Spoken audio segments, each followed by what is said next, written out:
Merhaba değerli arkadaşlar, değerli dostlar. Bugün yeni bir yayınla tekrar bir aradayız.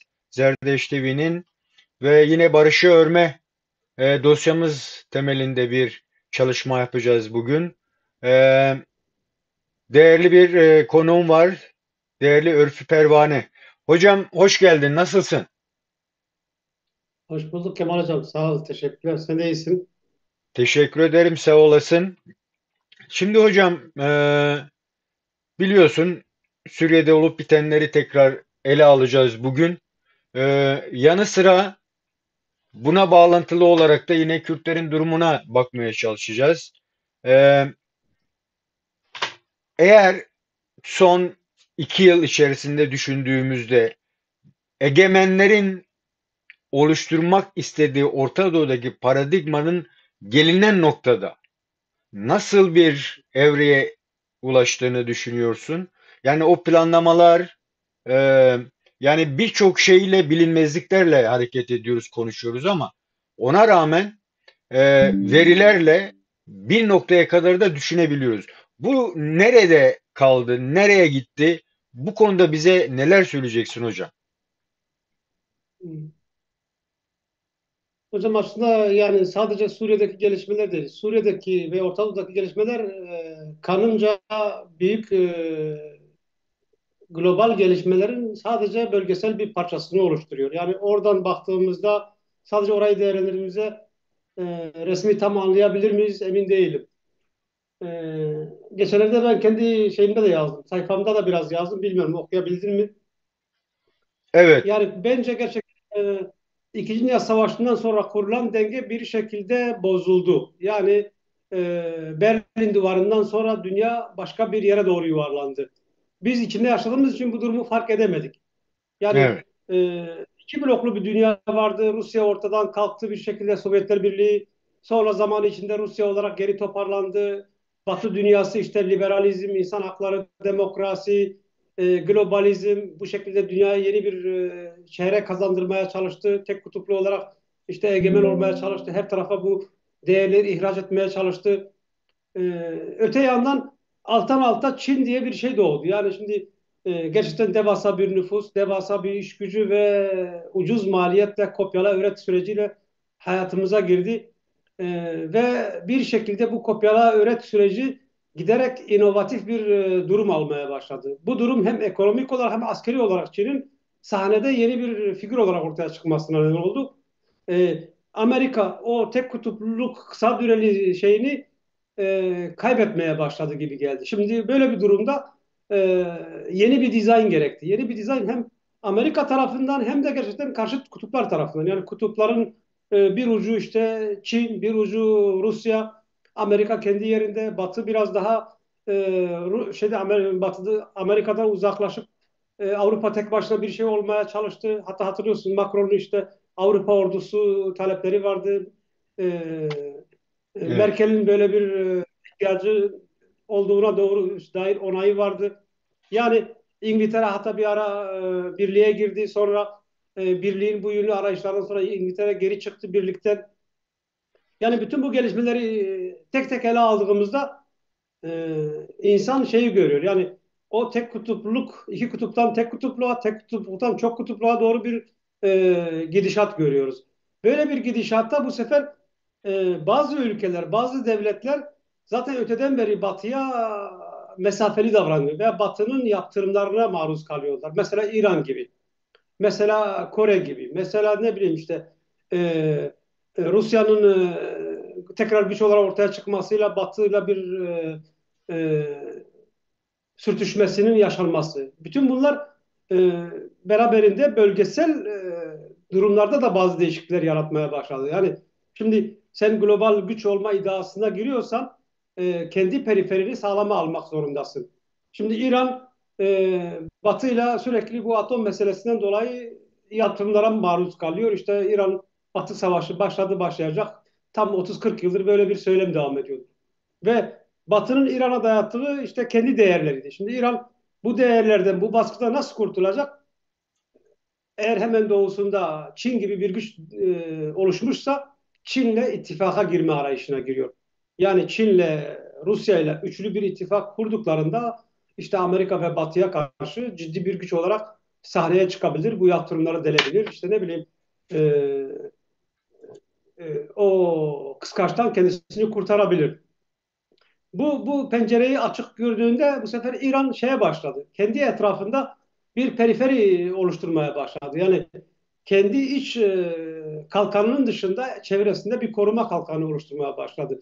O koruma kalkanı tam olarak oturmuş olsaydı, gerçekten İran'ın politikalarına hizmet edecek bir boyuta ulaşmış olsaydı, İran artık dokunulmaz hale gelecek. Çünkü İran'a dokunmak isteyen önce bu çembere dokunacak, dokunmak zorunda kalacaktı ve bunlarla savaşmak zorunda kalacaktı.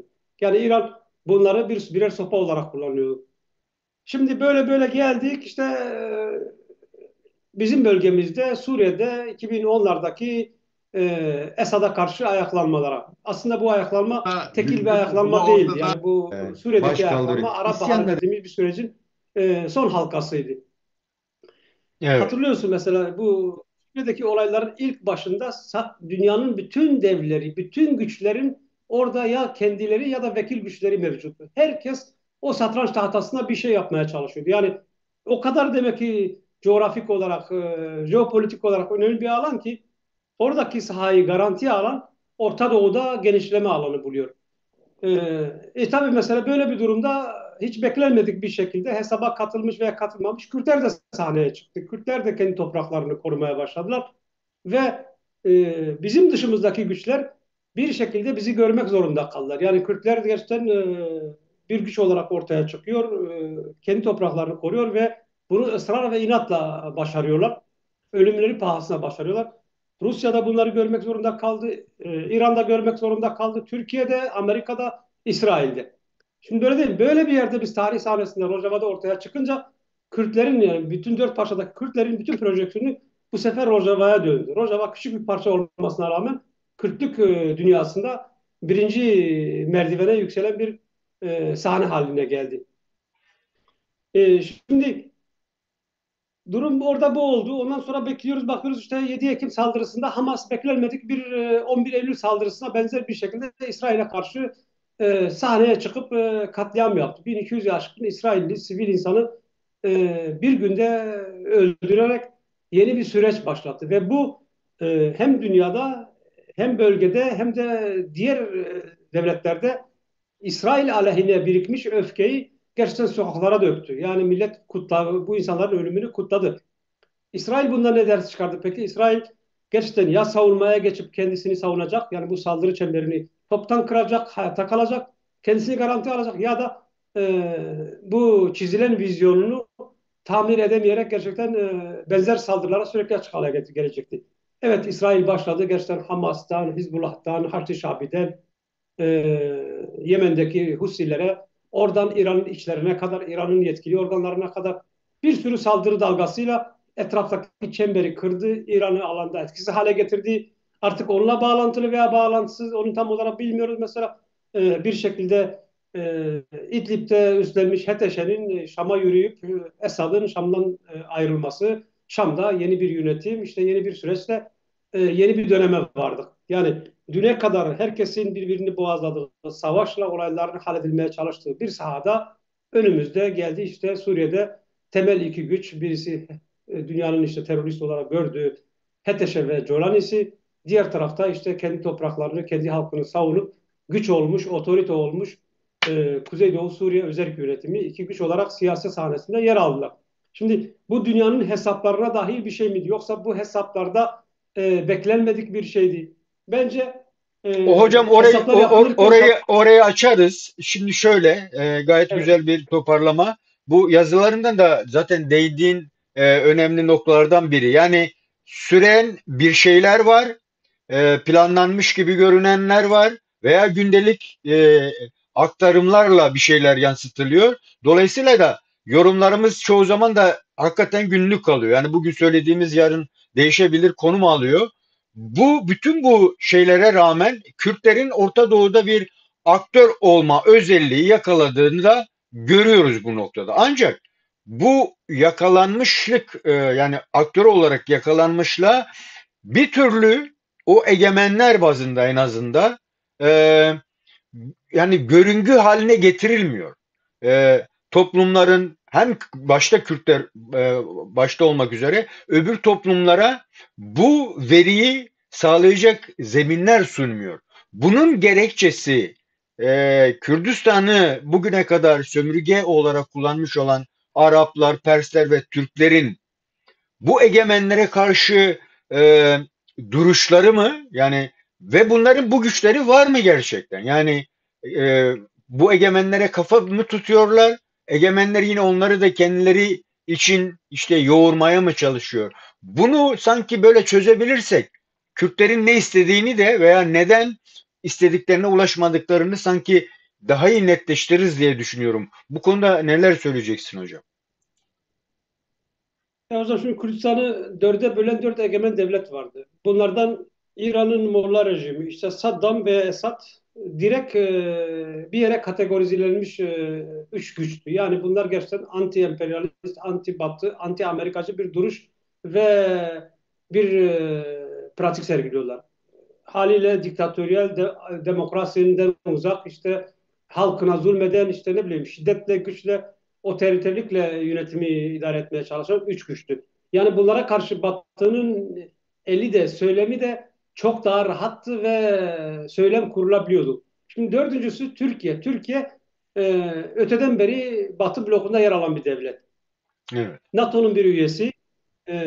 Ve gerçekten de Batı dünyasının doğuya açılması yönünde belki de biricik köprü. Yani jeopolitik bir öneminin olduğunu kabul etmek gerekiyor. Bir de yani bu devletin temel harcında Batı'nın şey var. Batı'nın planları var yine. Gerçekten İngilizler Osmanlı dağılınca Türkiye'yi kendi ihtiyaçlarına göre kurgulayıp kurdular. Bunu bilmeyen yok. Şimdi böyle olunca bu bahsettiğiniz planların içinde, yani böyle bu planlar diyelim gerçekten çizilmiş mi, projeksiyon şeklinde masanın üstünde duruyor mu, net olarak kime ne görev verilmiş, o kadar ayrıntısını kimse bilmez. Öyle bir şey olsa dahi bunun hayatta birebir karşılığının, yani uygulamasının olma olasılığı çok zor. Ancak bir gelecek projeksiyonu var. Oraya doğru giderken Kürtler de hesaba katılır. Yani Türkler de hesaba katılır. İşte ne bileyim Suriye'deki bir azınlık da hesaba katılır. E, Ancak bu hesapta gerçekten yer almak o grupların, o odakların kendi biraz da duruşlarıyla, pratikleriyle, sergiledikleri durumla alakalı bir şeydi. Yani Kürtler ne kadar hesaba katıldığı bilmiyorum ama dörde bölünmüş bir millet sürekli son 100 yılda istikrarlı bir şekilde millet olma kimliğine sahip çıkma savaşı veriyorsa hesaba katılmak zorunda. Yani belki de 100 yılın başındaki parçalanmışlık bugünlerin hesabı için. İnsan onu da şey olarak bilmez. Bu dönüşümün arkasındaki en önemli aktörlerden. Ya. Buyurun hocam.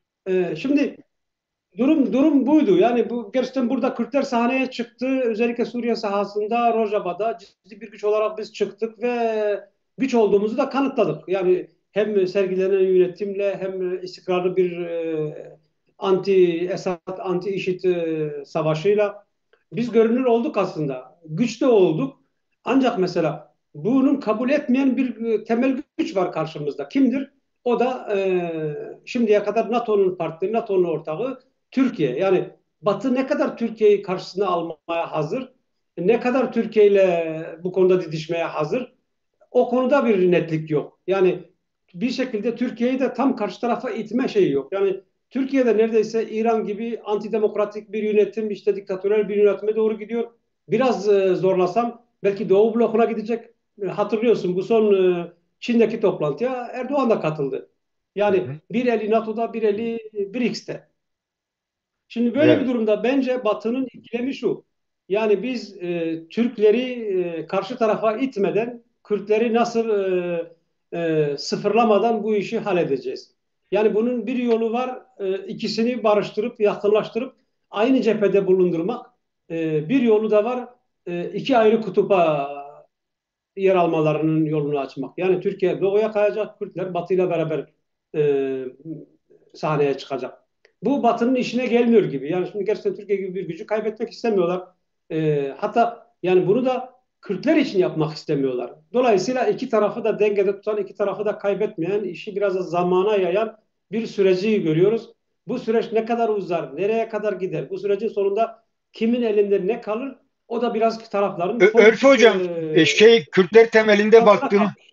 Kürtler temelinde baktığımızda mesela Güney'in son 30 yıldaki egemenlerle ilişkilerine baktığımızda gerçekten de yani böyle sanki zamanı belirlenmemiş bir sürece yayma durumu var. Rojava'nın Güney ile ilişkilerinin düşündüğümüzde bu sanki biraz daha yakınlaşacak gibi görünmesine rağmen yine görüngüde bir şey olmaması, egemenlerin gerçekten hani sizin ilk girişte toparlamaya çalıştığınız o global e, olgudaki değişimin hakikaten daha taşları tam oturmadığı için mi? Ve dolayısıyla da Kürdistan coğrafyası bir süre daha kararsızlıkların savaş meydanı olmaya devam mı edecek? Yani Kürtlere aktör görünüyor bize. Biz bir aktör gibi gösteriyoruz kendimizi. Güçlerimiz var, işte ordularımız var, topraklarımız var. Ama onları nasıl sahipleneceğimize dair kendi öz planlarımızı yapamayacak kadar da şeydeyiz. Günlerde değiliz. Bunu nasıl yorumlayalım? Yani bu çünkü şey değil yani bir egemen gelip eğer Kürtlere devlet kurmayacaksa veya bir statü vermeyecekse bu bağlamda baktığımızda yani kale alınıyor muyuz gerçekten? Yoksa biz kendi kendimize gelin güvey mi oluyoruz? Bu konuda neler söyleyeceksin hocam? O zaman bence biraz sanırım uzun süreli mücadelenin neticesi olarak acele etmek istiyoruz. Biz birebir görmek istiyoruz. Yani sonuç görmek istiyoruz. Artık bu durum bir meyvesini versin.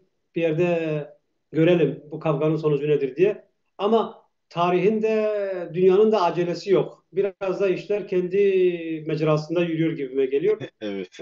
Yani su akar mecrasını bulur ama tabii bu suyu sen de akmasına çalışacaksın, yol açacaksın. Bu bir. İkincisi, yani bu dünyadaki değişim bence hiç kimse bilmiyor. Gerçekten nereye varacak, nereye gidecek, hangi parça, hangi bölge kimin elinde kalacak. Şimdi yapılan biraz da onun ön hazırlıkları, onun kavgası. Yani hatta gelecekte sabit hatların da olma olasılığının da %100 olacağını bilmiyoruz. Belki akışkan bir bloklaşma olacak. Belki mesela diyelim Türkiye 2 yıllığına doğuda, 5 yıllığına batıda yer alabilecek. Ya da Kürdistan ne bileyim şimdiki gibi işte bir Rusya'ya göz kırpacak, bir batıya göz kırpacak. Yani bütün bunları gerçekten kimse bilmiyor, biz de bilmiyoruz. Ama dersen ki mesela gerçekten Rojava'da bu kadar güç var. Güney Kürdistan'da bu kadar güç var. Güney Kürdistan'da işte biraz da Batı'nın tanrılığı şeyinde gelişti. Rojava'da niye bu kadar hızlı gelişmiyor? Aslında Güney'de de bu kadar hızlı gelişmedi. Yani 30 yıldır gerçekten daha yeni Güney'e bir federal bölge şeyi atfediliyor. Hı hı. Bir de oradaki mesela Türklerin tavrı Rojava'ya olan tavır kadar sert değildi. Niye? Çünkü gerçekten güneydeki Saddam'ın gidişinden sonra güneyde yönetimi devralan güç tamamıyla güneyli güçtü. Yani Berzani ve Talabani'nin e, yıllara dayanan Peşmerge Savaşı vardı ve e, Amerika bir şekilde bunu ikame etti. Dedi ki tamam siz kendi bölgenize kalabilirsiniz. Onlar da bunda ısrar ettiler. Türkiye'de buna göz yumdu. Yani kendisine bir zararı olacağını şey yapmadı. Daha doğrusu kuzey siyasetleriyle bir bağlantısını kuramadı. Ee, Ama Rojava biraz daha farklıydı. Gerçekten Ama Rojava hocam biraz zaten da şey petrol. değil mi? Sanki şeyi de görmemezlikten mi geliyoruz yoksa öyle mi bakmak hoşumuza gidiyor? Güney sürecinde Türkiye'nin bu emperyal bir yaklaşımı yoktu. Yani sınır ötesi bir çalışması yoktu. Ama Suriye özeline baktığımız zaman onunla beraber hem güneye hem de Suriye'ye bir yani ne diyorduk?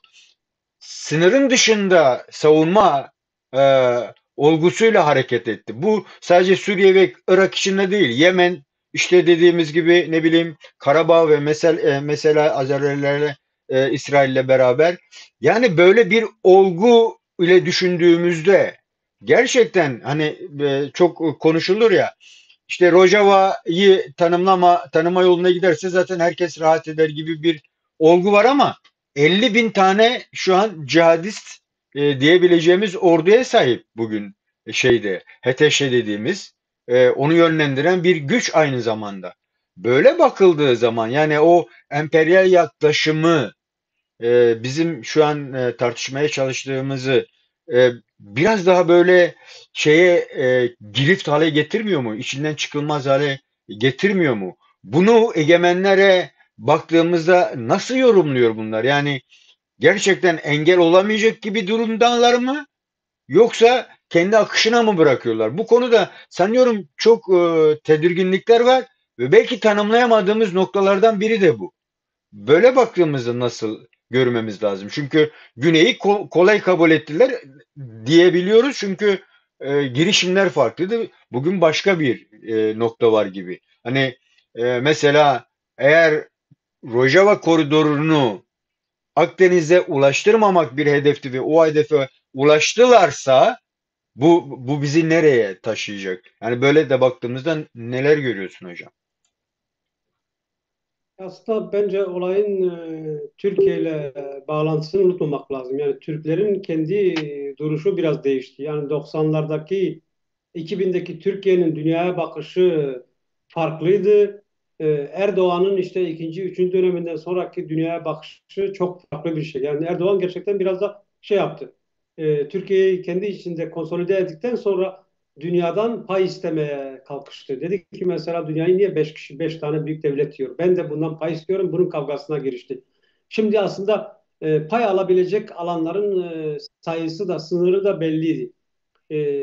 Ama Güney Kürdistan'daki durumda gerçekten biraz daha şeydi. Yani Güney Kürdistan e, Kürtlerin elinde geçmişse ondan sonra Türkiye Kürtlerle, Güney Kürtleriyle biraz iyi ilişki geliştirirse dünya kadar ticaret kapısı açılacak. İşte Özal'ın deyimiyle bir koyup üç alacak.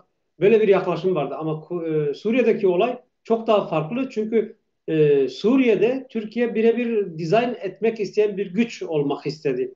Buna Evet. gücü yetmedi ama bir şekilde sanki Batı dünyası veya İngiltere oyunu kuran Türkiye'ymiş gibi bir his uyandırdı. Oysa oyunu kuran Türkiye değildi yani. Türkiye gerçekten sadece bu işlerin içinde bir köprü ve mühimmat aktarımı yapan bir devletti. Yani Türkiye de gerçekten HTŞ'nin orada gidip Şam'ı alacağını hesaplamıyordu. Bunu hesaplasaydı son dönemde yalvar yakar Esad'la tekrar diyaloga girmek istemezdi. Evet, son Ama Türkiye haftaya gerçekten kadar mesela öyle. bu gelişmeler sürükleniyor. Yani bir şeyler oluyor, o da yeniden pozisyon almak zorunda kalıyor. Bir şeyler oluyor, yeniden pozisyon almak zorunda kalıyor. Dolayısıyla Suriye'ye dair, Rojava'ya dair kompleks bir stratejiden yoksun. Yani onun için bu kadar ağız değiştiriyor, bu kadar söylem değiştiriyor, bu kadar tutarsız politik bir tutum takınıyor. Yani birçok yerde ikili bir yönetimi, federal bir yönetimi, iki devletli çözümü savunurken mesele Rojava'ya geldiğinde su koyuyor ve diyor ki ben bunu kabul etmiyorum. Ama Hı. mesela dediğin gibi gerçekten karşımızda ne olacağını kimsenin bilmediği işte aşiretlerle beraber bilmiyorum silahlandırılmış 50 bin işte 40 bin veya 60 binlik bir güç var. Bunlar düzensiz ordu, bunlar çete, bunlar gerçekten şiddetli, fütursuz da uygulayabilecek güçler. Kimin kafasında nasıl patlayacağını kimsenin hesaplamadığı şeyler. Ama bütün bunlara dair bir hesap olmadığını da söylemek mümkün değil. Yani eğer gerçekten bu istenmeseydi e, İdlib'den Şam'a yürüyüşe müsaade edilmezdi. Ama istendi. Bu planda bunlara bir rol verildi. Bunun gelecekteki beklentisine, gelecekte ne yapmaya çalışacaklar? Gerçekten bütün bunlar İsrail için miydi? Başka bir amaç mı güdüyordu? O konuda henüz elimizde ne veri var ne biliyoruz. Sadece somut bir durum var. O somut durumda Kürtler olarak biz önümüzü görmeye çalışıyoruz. Burada da önümüze gerçekten sürekli taş koyan Türkiye devleti çıkıyor. Türkiye devleti Kürtlerin hiçbir imkana sahip olmasını istemiyor. Batı'nın bunun arzuladığını ve istediğini biliyoruz. Bunu çok yüksek perdeden dile getirmiyor. Yer yer söylüyorlar ama. Yani şimdi bir şekilde uzlaştırma arayışı var ama Türkiye'de neyi nereye kadar kabul edecek, neye evet diyecek, neye hayır diyecek bir mübalağa. Yani şimdi Rojava yetkililer konusunda diyorlar ya bizim Türkiye ile iletişim kanallarımız açık. Bizim işte Şam'la da iletişim kanallarımız açık. Bizim Fransa'yla da görüşmemiz var. Bizim Beyaz Saray'la da görüşmemiz var. Yani bir Aslında şekilde aslında tam her burada şeyi sağlayan bununla ilgili bir soru sormak istiyorum Sayın Hocam. O da şu. hani senin o global tarifte Avrupa'nın biraz daha dışta kaldığını ve artık o eski yönetme erkini hakikaten yani biz artık Amerikasız yapamayız noktasına gelmiş gibi görünüyor. Özellikle de bu Ukrayna Savaşı sürecinde baya bir gerilemeler oldu. Ama ona rağmen o Avrupa ve ABD güçlerinin Kürtlerle beraber hareket ettiği bir saha aynı zamanda Suriye. Yani bunu bence çok unutmamak lazım. Şimdi bu dengesizliği Kürtler aleyhine dengeye çevirecek. Mesela Amerika biraz daha geri durdu gibi Fransa'yı önceledi ve o Fransa'daki toplantının ertelenmesinin belki de şeyini burada da bulmak lazım. Niye ertelendi diye. Yani o Kürt aktörü şu an şeyin arasında sıkıştırılmış durumda. Yani Suriye'deki mevcut iktidarı sahiplenen Türkiye ve o iktidarın varlığı olsun ama işte basit silahların dışında herhangi bir gücü olmasın diyen İsrail'in o sıkışmışlığı içerisinde bir türlü dolayısıyla senin demin söylemeye çalıştığın hem Şam'la hem Türkiye'yle hem İsrail'le ve ABD'yle de ilişkiler biraz daha geriliyor gibi görünüyor. Bu noktada baktığımızda gerçekten Kürtlerin şu ana kadar göstermiş olduğu dirayet, bu hem Avrupa'ya da yararı olacak bir şey varken, ABD'nin orada var olma sürecinde desteği varken, Türkiye'ye takılmasını e, nasıl yorumlamamız lazım? Yani biraz eksik kalmıyor mu? Orada bir sanki bir böyle bir taşı görmüyormuşuz gibi geliyor bana. Sanki bütün engel Türkiye'ymiş gibi gösterilmesinin asıl gerekçelerine dair neler söyleyebiliriz? Yani bir tartışıyoruz tabii biz. Buyurun Yani hocam. bence Türkiye bu kadar zıt bir kutupta durmasaydı, Türkiye biraz ehvenişer bir pozisyon takınsaydı ya da mesela deseydi ki kardeşim, e, benim ülke sınırlarım içinde 30-35 milyon Kürt var. Rojava'da da 2 milyona yakın Kürt var. Bu vatandaşlarımın bunları kardeşleridir veya e, akrabalarıdır. Dolayısıyla benim onları tutmam gerekiyor veya onlara biraz daha pozitif yaklaşmam gerekiyor gibi bir yaklaşım sergileseydi bugün bizim Suriye sahasında tartışmamız gereken en asgari çıta federasyondu. Dolayısıyla buna da karşı hiçbir güç karşı çıkmayacak diye düşünüyorum. Ama Türkiye gerçekten bunu istemiyor. Niye? Çünkü birincisi o alanlarda kendisinin hak iddiası var. Yani Türkiye genişlemek istiyor veya bir yerlere ulaşmak istiyor. O ulaşacak alanlar neresi? E, En rahat ulaşabileceği şey işte güneyindeki Kürdistan parçası, Rojava'daki Kürdistan parçası. Oraya doğru genişlemeye çalışıyor. Diğer tarafta e, e, eğer Rojava'da özellik veya federasyona evet derse ve buna uygun görürse Kürtler için kendi vatandaşı olan, kendi sınırlarına yer alan Kuzey Kürtlerinin 35 milyonluk bir nüfusun yıllardır talep ettiği ve bu uğruna kavga ettiği, uğruna Türkiye'nin mesela 40 yıllık savaşa mecbur kaldığı böyle bir talebe ne diyecek? Yani Hı hı. dolayısıyla dönüp geliyoruz Türkiye'nin kendi iç meselesinde Kürtlerin kuzey sorununu çözme iradesi Durumunda. Evet. göstermesine. Yani burada bir irade gösteremediği için Rojava'ya bu kadar taş koymaya çalışıyor diye Hı. düşünüyorum. Yoksa gerçekten e, yani eğer başka bir zaman olsaydı belki Batı Türkiye'nin bu tavrını rest çekerek şey yapabilirdi. Ama gerçekten böyle bir geçiş sürecinde dediğim gibi Türkiye mesela kaç sefer iki ipte oynayan bir cambaz gibi davrandı. Yani Almanların bir sözü var ya işte diyor aynı anda iki düğünde oynanmaz. Yani Evet. Türkler gerçekten hem e, İran, e, Rusya ve Çin Seddi'nde, Çin bölgesinde güç olmaya çalışıyor. Bir yanda NATO'nun içinde Truva attı, bir yanda Batı'nın bir parçasıyım diyor. Bir yanda işte S-400 alıyor, bir yanda işte ne bileyim F-35'lere yatırım yapıyor. E, Yani kendi ordusu, donanması, bilmiyorum bütün silahları, bütün ordusu Batı'ya göre endekslemiş NATO dizaynında ama mantık, mentalite İran'ın Molla rejimi ya da Çin'in işte komünist rejimi gibi düşünüyor. Yani böyle olunca gerçekten Batı da bence şeye yaklaşmaktan korkuyor. Yani gerçekten bu Türkiye'yi biz tam dışlarsak ne olur? Kaybederiz şeyle yaklaşıyorlar. Ve böyle bir geçiş sürecinde de Türkiye'yi kaybetmeyi kimse göze almıyor. Ha, dersen ki Türkiye blöf mü yapıyor? Gerçekten diğer tarafa gider mi gitmez mi? Onu tabii kimse bilmiyor ama Türkler gerçekten tartıyor. Hangi tarafında kendi menfaatleri varsa oraya gitmeye hazır, oraya gidecek. Yani zaten Şimdi güneydeki işgal ve Suriye'deki işgale hiçbir şey söylenmemesi de aslında bu söylediğinizi pekiştiren bir şey haline geliyor, değil mi?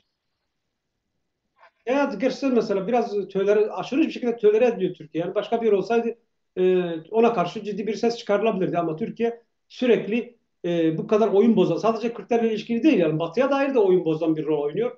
Yine de tölere ediliyor. Çünkü gerçekten e, böyle bir gücü işte diyor ya 85 milyon. Bu 85 milyon tamam biz ıvır zıvırı çıkarsak, Kürtleri çıkarsak 35 milyonluk bir şey kalır. Ama neticede gerçekten bu demografik bir güç, bir coğrafya.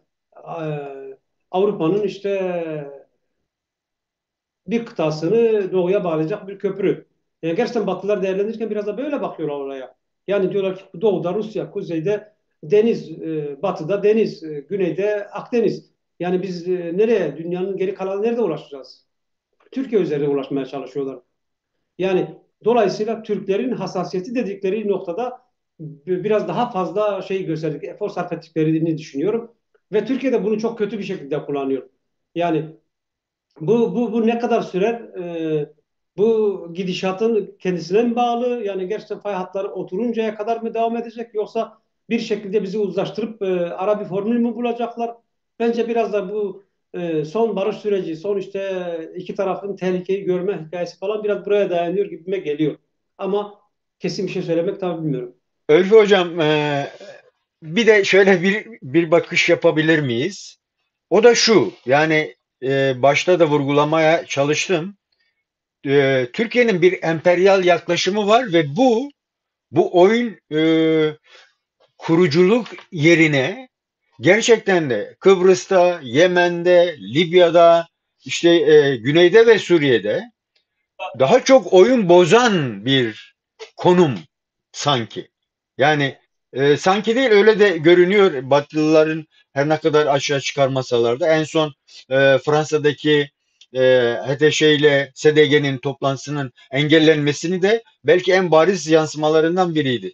Böyle bakıldığı zaman yani bu Kürdistan topraklarının e, yani buradan şeye geçeceğiz.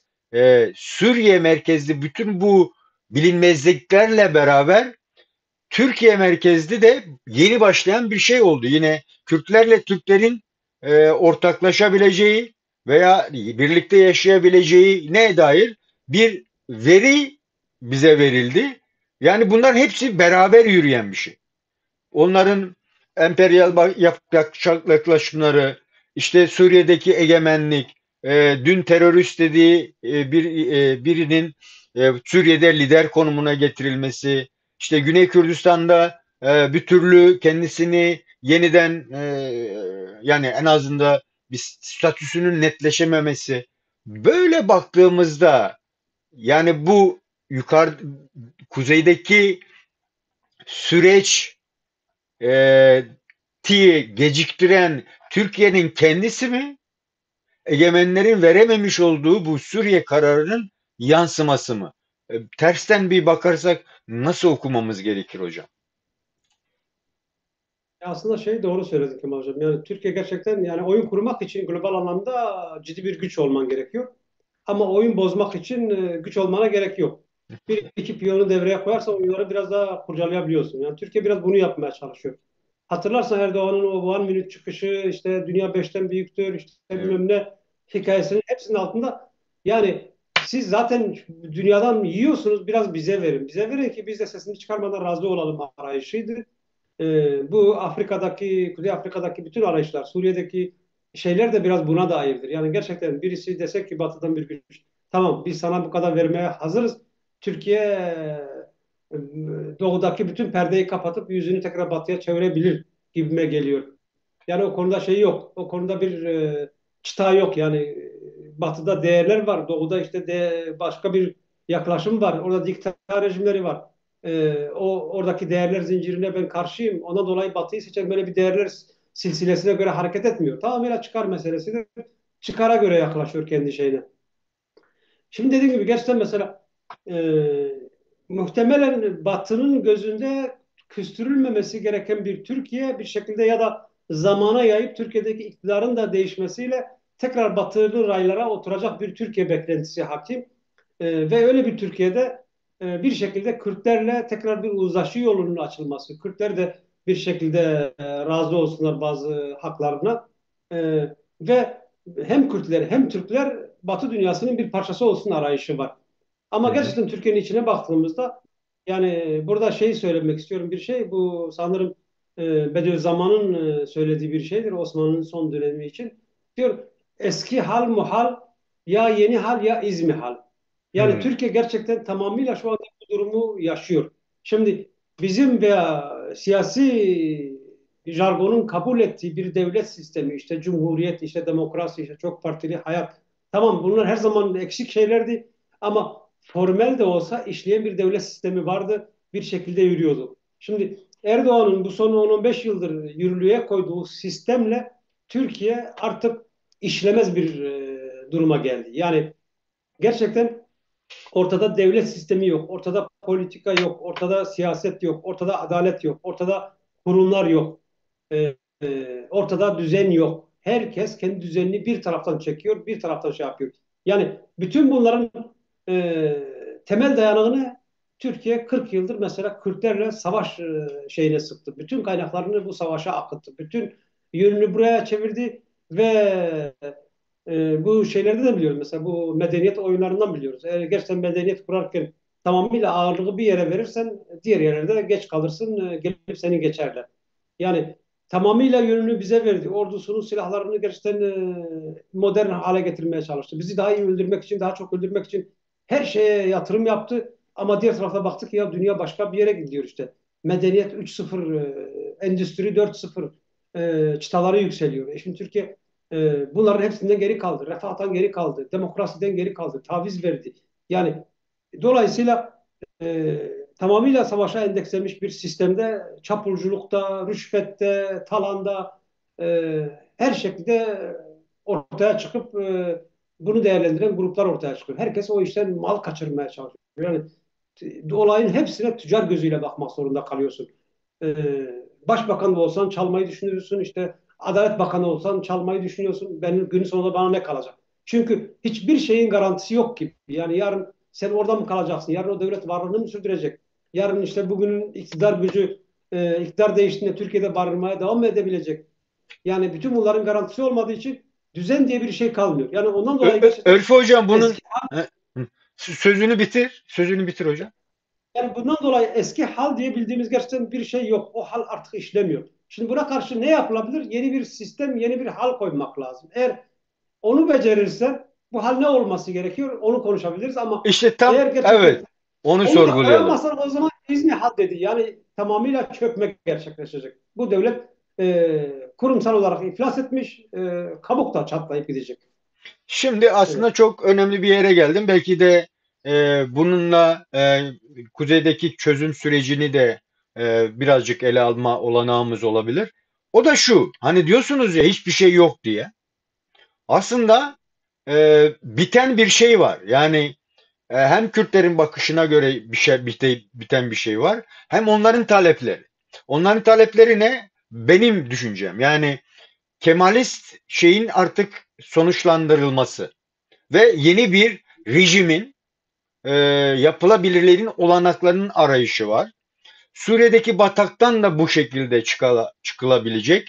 Kürtlerle olası olursa eğer bir barış, o barış da bu sistem üzerinde, daha doğrusu o yeni sistemi bunun üzerine kurgulayarak geldiklerini düşünüyorum Türklerin ve çok rahat olduklarını görüyorum. Yani ne açlık onları bağlıyor, ne yoksulluk onları bağlıyor, ne insanların yurt dışına kaçışları bağlıyor. Hiçbir şeyi, sanki her şey çok normal, hatta normal üstü yepyeni bir devlet tanımlaması var. Yani çok güçlü, işte herkesle yürüyebilecek bir. Yani yanılsama da diyebiliriz ama bir de dayanakları var. O dayanakların kökeninde de o devlet aklıyla tekrar Kürtleri kazanma talepleri. Ama bunu yaparken de o emperyal düşüncelerinden hareketle Orta Doğu'daki paylaşım savaşında bana en çok düşen pay nedir? Bir cevap arayışı. Ben öyle bakıyorum ama Kürtlerle de yürümek gibi bir istek ve arzusu var. Şeyi de gördük. Yani eğer İngiltere vasıtasıyla Jolane'yi oraya oturttularsa bu demektir ki egemenler Kürtlerin Akdeniz'e ulaşmasını istemiyor. Ben öyle okuyorum.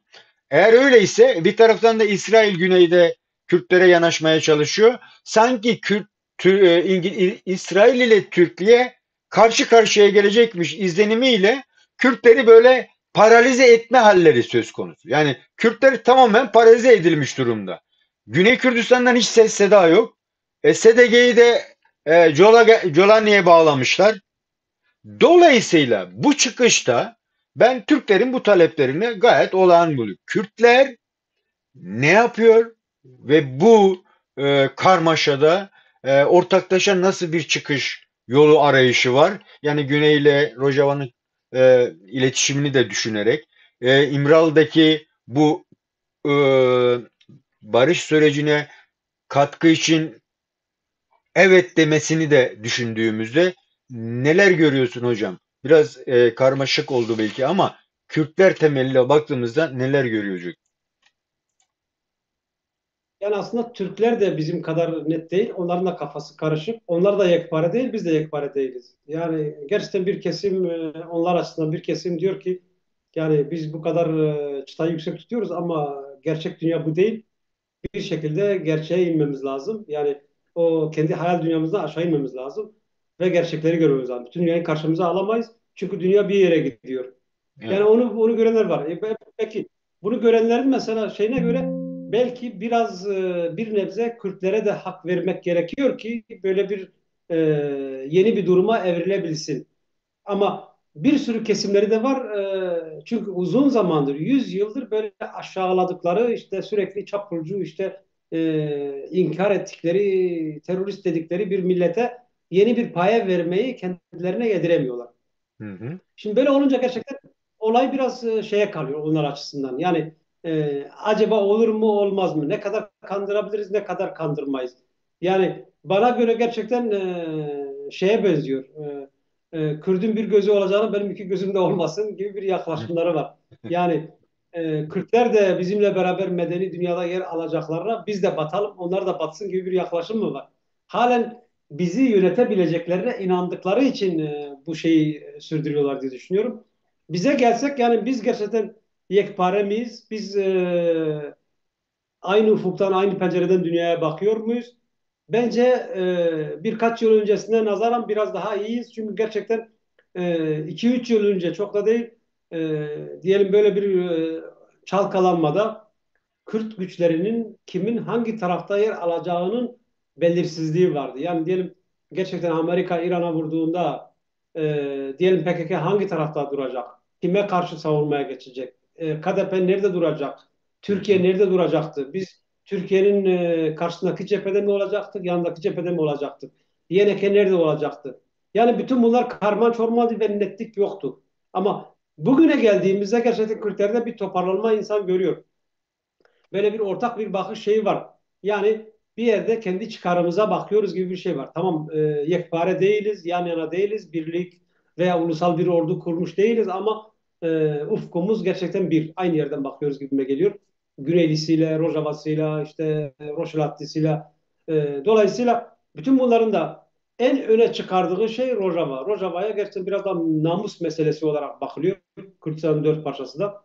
Yani şu anda mesela Türklerle bu barış sürecinin hikayesinde bile e, neredeyse herkes Rojava kabulümüzdür. Rojava olursa kuzeydeki durumu kabulümüzdür gibi bir yaklaşım sergileniyor. Bu aslında böyle çok filozofik bir şey değil belki ama gerçekten çok rafine edilmiş bir düşüncedir. Yani ulus olmanın getirdiği bir sonuçtur diye düşünüyorum. Yani gerçekten en somut kazanımın oysa o somut kazanımı koruman gerekiyor. Yani şimdi mesela insan vücudu da refleks olarak gelen saldırıyı İlk başta gözünü ve kafanı koruyorsun. Yani günümüzde Rojava bizim gerçekten düşünen beynimizdir, kafamızdır, kolumuzdur. Bizi koruyacak, götürecek, ilerletecek yegane organdır. Dolayısıyla orayı koruyacaksak biz burada ayağımızdan da parmağımızdan da taviz vermeye hazırız. Koparıp atabiliriz gibi bir yaklaşım var. Bu çok ileri bir düşüncedir diye düşünüyorum. Peki bunun barış süreciyle bağlantısı, yani Kürtler açısından bence şeydir. Yani Alman basını sanırım bunu ilk sefer manşete çıkardı. Anne oğlunun yaşaması için feda ediyor kendisini gibi bir yaklaşımla manşetlere taşıdı. Yani durum bu veya bu değil, ama neticede gerçekten kuzey siyaseti bir şekilde e, bir sürece var. Dedi ki kardeşim ben bunu şey yapmaya hazırım. Madem Türk tarafı da, Türklerde bir kesim de bunu görmeye hazır, böyle bir değişime, yeni bir hal yaratmaya yanaşıyorsa biz hazırız diye bir yaklaşım sergilendi.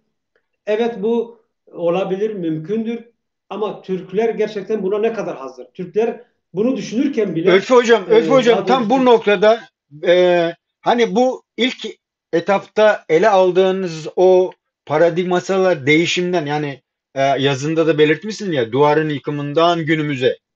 Tam böyle bakıldığında Kürtlerin ortaya çıkışının artık önlenemeyeceği bir durum söz konusu. Ben en azından öyle görüyorum. İşte son 30 senedir Güney'in, şimdi de Rojava'nın.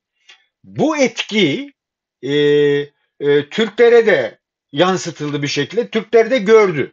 Yani bir şekilde bir karar süreçlerine girmemiz gerekiyor. Dolayısıyla da e, Rojava'yı baz alıp Kuzey Hareketi'yle ki Kuzey Hareketi'yle Rojava'yı da halen bir bütün olarak görüyorlar. Dolayısıyla onlarla ortaklaşıp bu egemenler yeni bir o paradigmayı ağır ağır oluşturmaya mı başladılar Türkler ve Kürtler üzerinde? Görebildiğim kadarıyla. Evet, siz ortaklaşın ama bizim 100 sene önce oluşturduğumuz paradigmanın dışına çıkmayın. Sınırları çizmiş olduğumuz sınırları bozmayın. Bir araya gelin. Ortak yaşayabilecek alanlar oluşturun gibi bir sanki bir sunum var emperyaller tarafından ve Kürtler ve Türklere de bunu uzlaştırmaya çalışıyorlar. Dolayısıyla da Kürtler en maksimum e, alabilecek bir o da nedir? İşte bulunduğu yerlerde statü sahibi olmak. Türklerse kendi hem topluluk olarak hem devlet olarak ağırlıklarını yitirmeden kuzeyde belki de hiç bir sağlıklı bir denge oluşturmadan olayı kapatma. Yani bu aynı zamanda egemenleri yoran da bir süreç değil mi? Bu barış süreci bunu ne kadar toparlayabilir?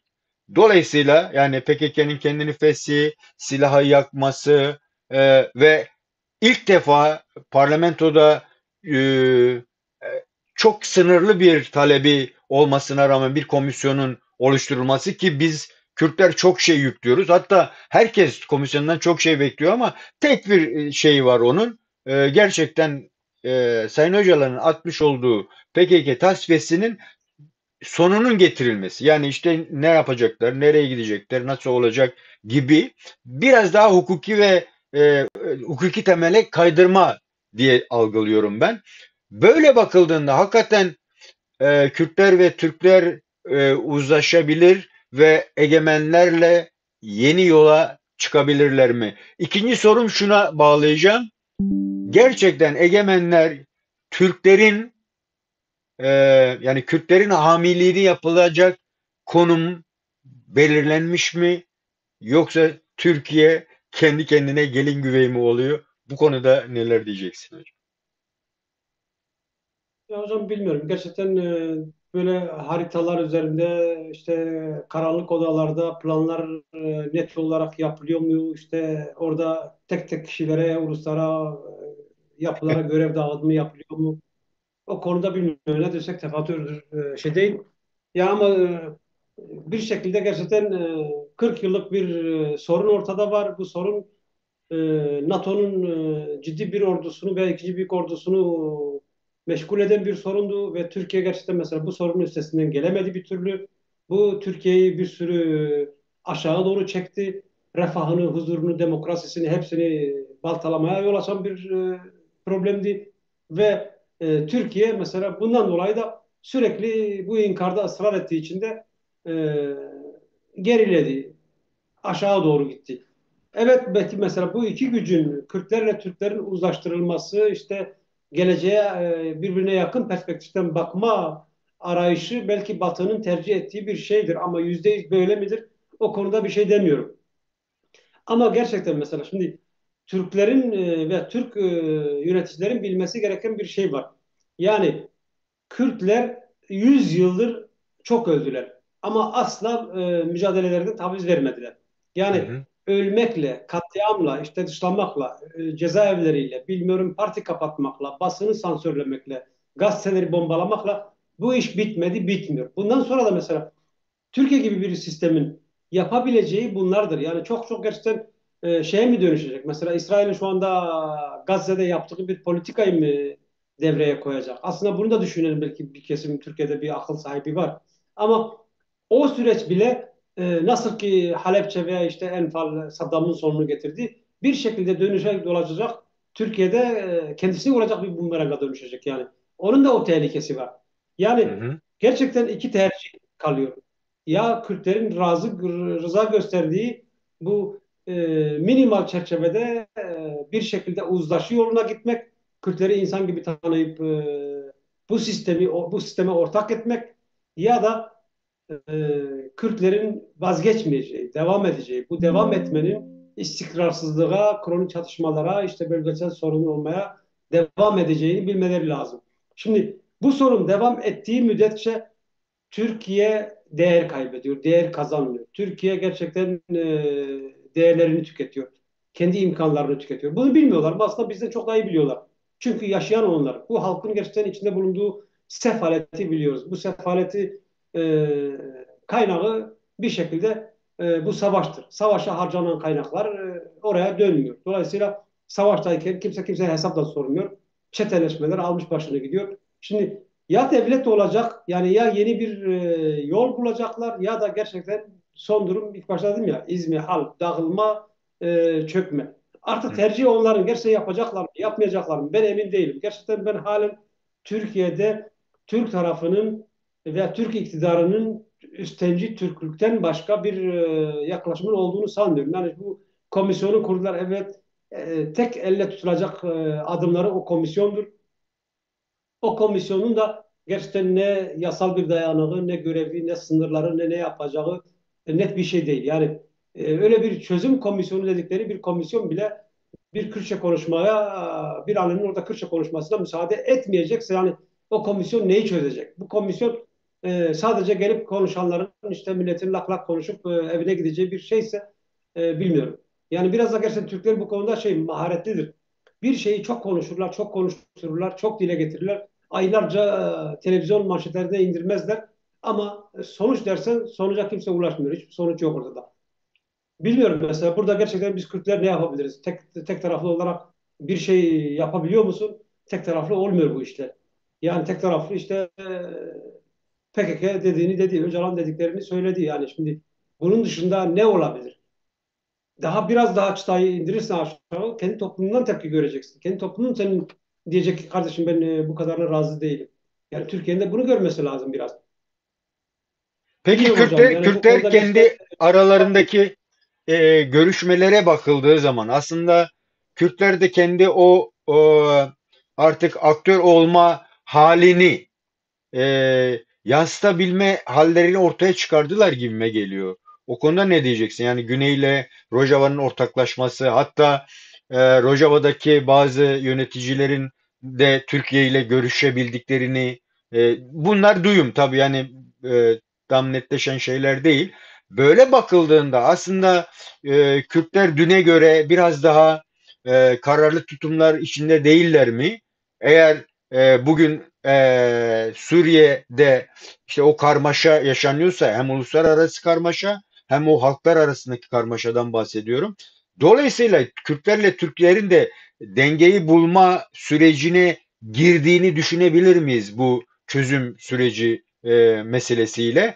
Yani sanki eğer mesela yeni bir şey var, Cumhurbaşkanı yardımını Uçum'un söylediği işte Sayın Öcalan'la komisyon görüşebilir gibi bir şey de çıktı. Eğer böyle bir şey gerçekleşirse dediğim gibi yani ben komisyonun varlık sebebinin gerçekten PKK'yı tamamen silahtan arındırıp PKK'nın da istediği yani bir dönem diyorlar diye ovada siyaset yani demokratik toplumu kurgulayabilmenin siyasetini yapabilmek için denmişti. Eğer Rojava bugün yarın sanki böyle konuşmalar da değişti gibi algıladığım kadarıyla.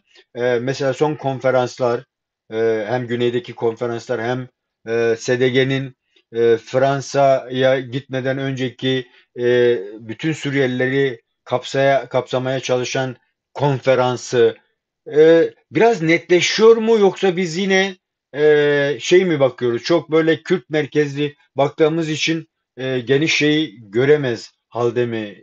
Nasıl yorumluyorsun hocam? Ya bence gerçekten dünden de geçen seneden de bir önceki seneden de Kürtlerin durumu daha iyi. Yani gerçekten eğer bu böyle bir durum 10 sene 15 sene önce yaşanmış olsaydı Türkiye hemen dört devlet bir araya gelecek. Diyecek ki Kürtlerin burada ayağına sıkalım, burada kollarını keselim, bu konuda anlaşalım. Böyle bir şey vardı. Yani şimdi gerçekten yok artık. Irak'ta bu durum yok. Suriye'de yok. Ve İran'da da yok. İran'ı da kimse kale almıyor. Hı Yani bir hı. tek işte Erdoğan biraz ciddiye alıp şey yapıyordu ama gerçekten hiçbir ağırlığı yok artık. Yani bu üç devletin durumu bu. Böyle bir durumda Kürtler bir tarafta federal, bir tarafta gerçekten İran'ın ne zaman çalkalanacağını bekler bir pozisyon içinde Doğu Kürdistan. Rojava'da da işte gerçekten 10 kaç yıldır ciddi bir ordulaşma, ciddi bir örgütlenme düzeyiyle devlet gibi kendini yönetiyorsun. Yani şimdi bütün bunların ortaya çıkardığı enerji ve sinerji ciddi bir güçtür. Bu Hı gücü hı. kullanmasını bilmek veya bu gücün verdiği referansla konuşmak, bir şey söylemek çok daha avantajlı, çok daha şeydir.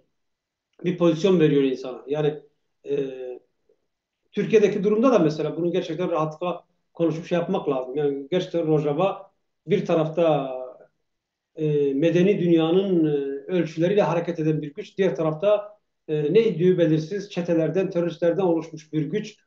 Şimdi sen nasıl mesela halen ısrarla diyorsun ki sen silahını bırak, git işte ona teslim ol, onun himayesine gir.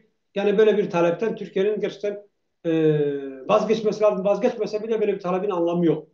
Peki böyle bir durumda Türkiye ne yapabilir? İki yolu var. Yani ya birincisi gerçekten Amerika'ya yalvar yakar ya da tavizler diyecek ki Kürtleri bu çıtadan aşağı düşürmeme yardım et. Ya da savaşla bu işi halletmeye çalışacak. Savaşla halledeceği şey nedir? Birincisi ya Jolani'yi devreye koyacak ya da kendisi sahaya inecek. Şimdi Jolani'nin böyle bir şey yapmaya gücü yok. Böyle bir hevesi de yok, böyle bir arzusu da yok. Çünkü gerçekten zaten zorla bela Şam'la tutulmuş. Halen ne kadar yaşayacağı garantisi yok. Dolayısıyla bir de Kürtlere bulaşıp daha önce yaşadığı yenilikleri bir daha yaşamak istemiyor. Peki Türkiye'nin bu işe girişme, kendisinin savaşma şeyi var mı? Kendisi direkt sahaya inip bu durumu kotarabilir mi? Evet bu son tercih olabilir ama gerçekten böyle bir şey de dünyanın müsaade edeceğine ben inanmıyorum halen. Ama yine de bir delilik halidir. Türkiye'de her zaman beklenir. Yapabilirler de yapabilirler de. Yani Kürtlerin gerçekten bu şeye de hazır olmaları lazım. Ama dediğim gibi savaştan ziyade gerçekten Türkiye'yi bir şekilde aklı selime davet etmek, o şekilde uzlaşı yolunu aramak bizim için de onlar için de daha mantıklısıdır. Tabii gelirler. Yani bizi gerçekten aynı göz hizasında bizi de kendileri gibi aynı değerde görüp yaklaşmaları gerekiyor. Öyle bir yaklaşım yok. Yani zorlanıyorlar bizi o şekilde görmeye. Bakalım ne zaman kabul edecekler. Örfü hocam bir de bu geçtiğimiz dönemlerde sanıyorum yine Avrupa Birliği başkanlarından birisinin söylediği bir şey vardı. İsrail'e karşı duruş gösterirken o İsrail şu an bizim kilimizi temizliyor demişti. Hatırlıyor musun bilmiyorum.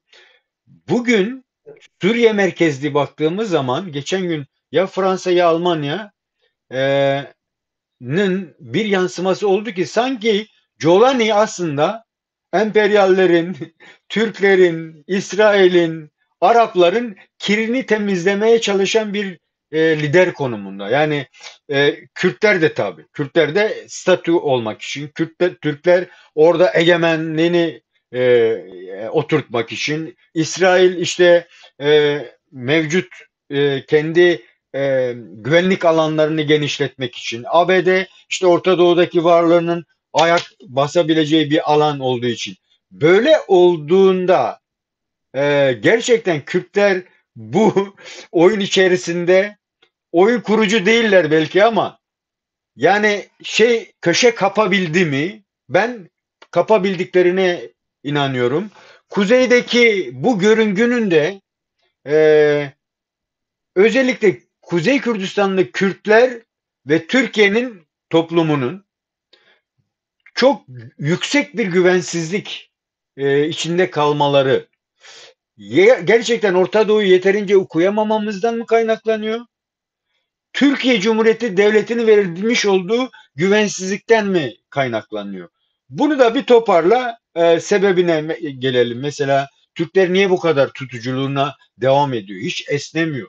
Yani işçisinden tut şeyine kadar, Cumhurbaşkanına kadar hiç esneklik göstermiyorlar. Böyle bir bütün olarak baktığında son olarak neler söyleyeceksin hocam? Kürtlere ve Türklere dair. Da biz biraz Türkiye'de Türkleri de aşırı abartıyoruz çünkü biraz aşırı onların propagandasına maruz kalıyoruz. Yani şimdi gerçekten istatistiklerle, verilerle güç insan ortaya koyabiliyor. Veya işte ne bileyim bir sistemin parametreleriyle bakarsın bu sistem ne kadar işliyor, bu sistem ne kadar dayanabilir, bu sistem ne kadar götürebilir.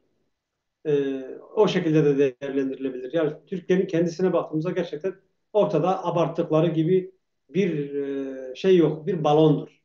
Gerçekten bir balon.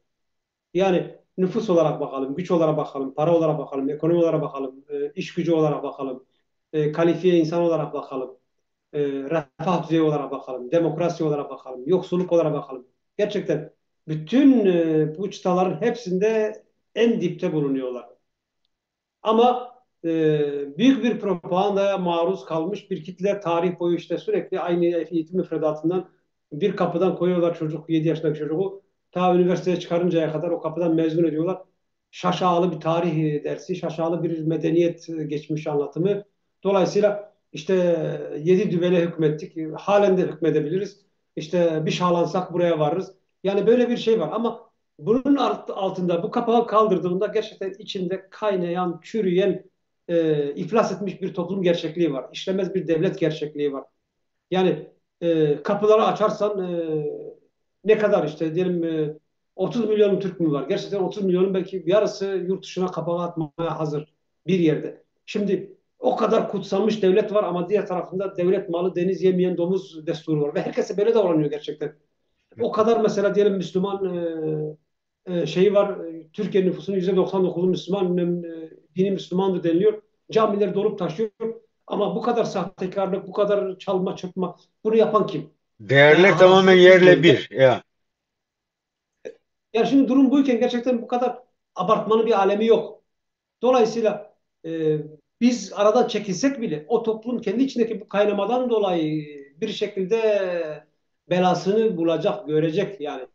Gerçekten Kürtler olmasa çünkü Kürtleri bir öcü gibi. İşte dışarıda büyük bir dış düşman var. İşte bunun içeride büyük bir piyonu var. Kürtlerdir. Ve Kürtleri de değerlendirirken her birisi böyle bir yerde bir tane Kürt tanımış ya. Ya askerde ya okulda ya arkadaşı ya birisinin evlendiği bir Kürt var.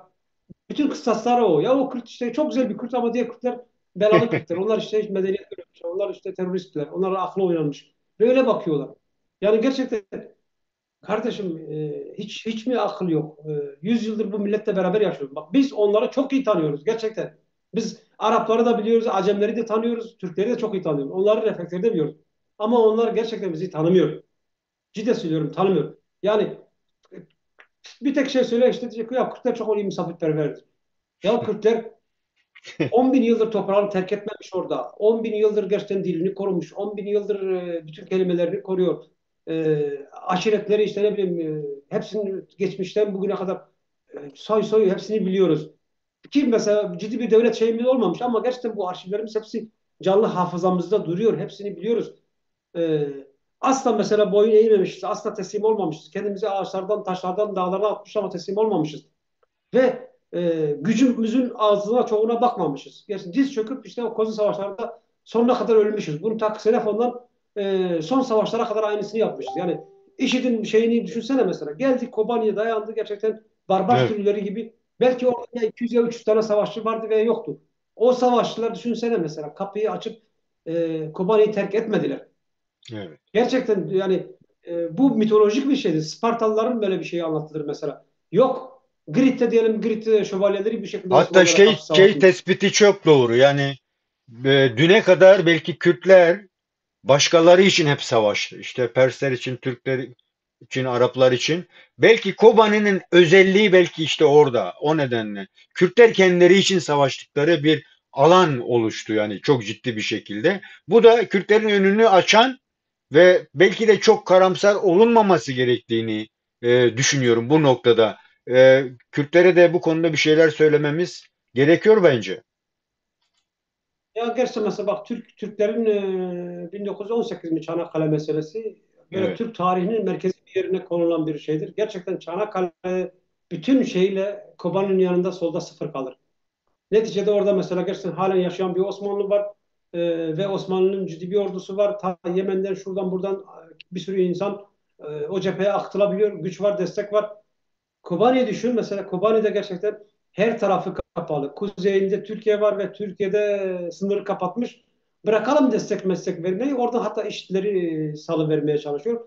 Ve eli kulağında bekliyorlar. Kobani düşecek.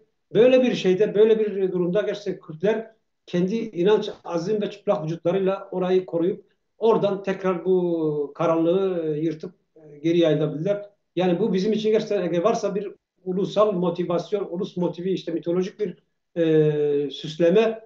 Kobani gerçek bir mitolojidir. Yaşamış bir mitolojidir. Yani bunu gerçekten unutmamak gerekiyor. Biraz da Türklerin bu inadı da oradan geliyor. Diyor ki yani gerçekten burada kazanılmış, Kürtlere verilmiş bir moral var. Bu moralin tekrar geri itilmesi lazım. Yani evet, Kobani'nin yol açtığı kazanımlar neydi? Günümüzdeki yerdi. Bunların tekrar geri silinmesi lazım. Böyle bir inatla olaya bakıyorlar. Yani aslında gerçekten e, dünya da şahittir. Türkler de şahit. Biz de yaşayarak gördük. Yani orada gerçekten Kürt gençleri, kızları ve erkekleri belki eşi görülmemiş bir savaşla bu işi başardılar ve bize de büyük bir onur, büyük bir miras bıraktılar. O gün Rudav'da şey soruyordu ya, Dilbukundara Salih Müslim'e sormuştu. Kobani ne şey yapar? Dedi, Kobani gerçekten Kürt'ün onurudur, onurudur. namusudur yani. Gerçekten şimdi bu şekilde bakmamız gerekiyor ve bu onuru, şerefi korumamız gerekiyor. Başka da yolu yok. Evet mesela bunu yaparken biz demiyoruz saldırganlaşalım şuraya. Hayır ya kardeşim dünden beri istikrarlı bir şekilde gerçekten 15 yıldır Rojava için ya diyoruz kardeşim biz burada Kürtler olarak kendimizi idare etmek, saldırganları sınırımızdan uzak tutmak istiyoruz. Bütün çıta bu. Yani bak bu kadar basit bir yaklaşım büyük bir istikrar veriyor bize. Evet, Diğer taraftan mesela şu onlara baktığımda 50 tane strateji oynuyor. Değişiyor taktikler, iç içe güme hepsi oyun bozuluyor, tekrar kuruluyor. Bir ÖSO oluyor, bir MESE oluyor, bir ton bir MHTŞ oluyor, bir IŞİD oluyor. Türkiye her tarafta da bir şekilde rol almaya ve konum değiştirmeye çalışıyor. Sonuç gördüğümüz gibi gerçekten biz istikrarlı durduğumuz için ve haklı yerde durduğumuz için insanlığın ileri yönünü temsil ettiğimiz için yerimizde duruyoruz. Onlar sürekli yapalanıyorlar. Bence bu kadar yeter hocam. Teşekkür ediyorum. peki hocam, çok Söyleyeceğim bu teşekkür kadar. ederim. Değerli arkadaşlar, değerli dostlar, bugün değerli Örfü Pervane ile genel durumu, yani emperyallerin durumuna, çünkü dünyada gerçekten e, henüz netleşmemiş bir güç çatışmaları var ama netleşmiş bir şey yok. Her şey değişken. Şey gibi, postmodernizm gibi yani karma karışık bir halde. Bunun özelinde de Suriye'de olup bitenlere yine bakmaya çalıştık ve orada da tabii ki Kürtler bu karmaşa içerisinde 100 yıl sonra kendi statüsüne ulaşabilir mi, ulaşamaz mı'nın e, nüvelerine bakmaya çalıştık. Kendisine çok teşekkür ediyorum. Hocam çok teşekkürler. Katıldın, katkı sundun. Görüşmek üzere. Kendine iyi bak hocam. Ben teşekkür ederim hocam. Sağ olun.